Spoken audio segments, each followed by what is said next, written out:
All right, we're going to talk about your company in a second, but if you wouldn't mind, we'd like to get your take on just that report from Alice Barr.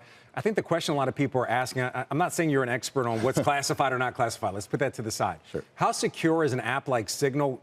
Is the encryption strong enough to send something that you genuinely don't want a foreign actor, or if you're a company, a different company to get? Is it that reliable? Listen, when you talk about enemy nation states and their capacity to break into any system, you should never underestimate it.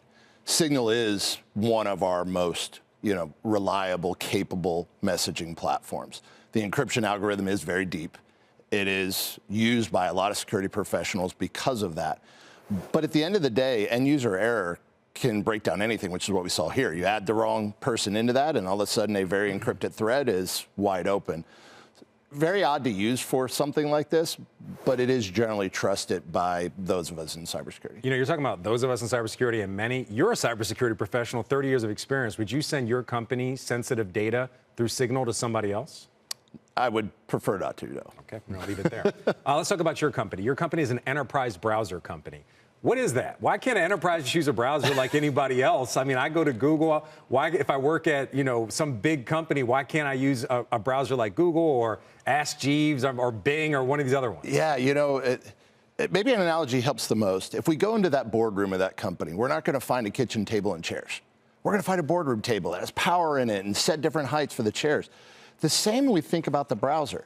The browser is an amazing consumer application. It's helped us bring knowledge to the world, but it is consumer.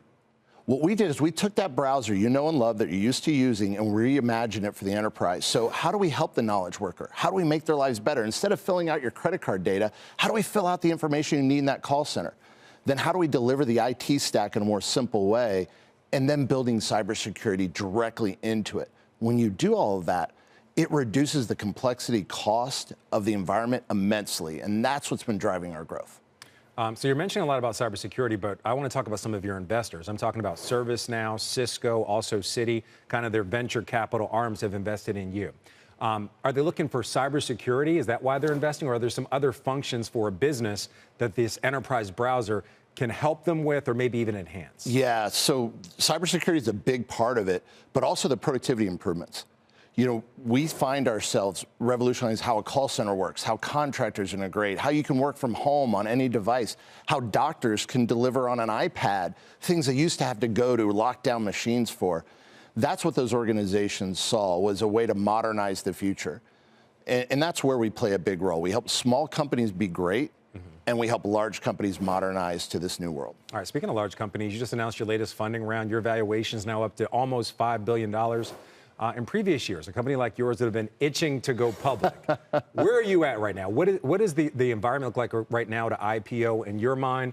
Would you feel comfortable doing it right now? Do you feel like that your company is a quote-unquote AI company that might attract investors, or are you a different kind of company right now? And how do you pitch it to investors if and when you go on the roadshow?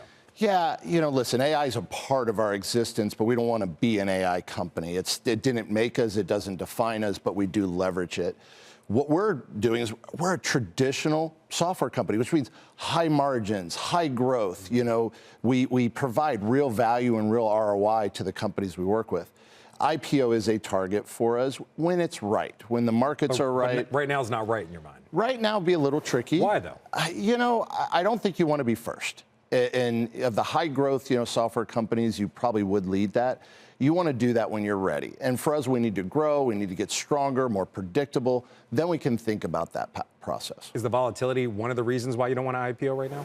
Well, I think when you go into that public market, you want to be bulletproof. You want to deliver great years of performance, and we've literally been selling our product for 3 years. So we're growing every day and getting stronger and more predictable.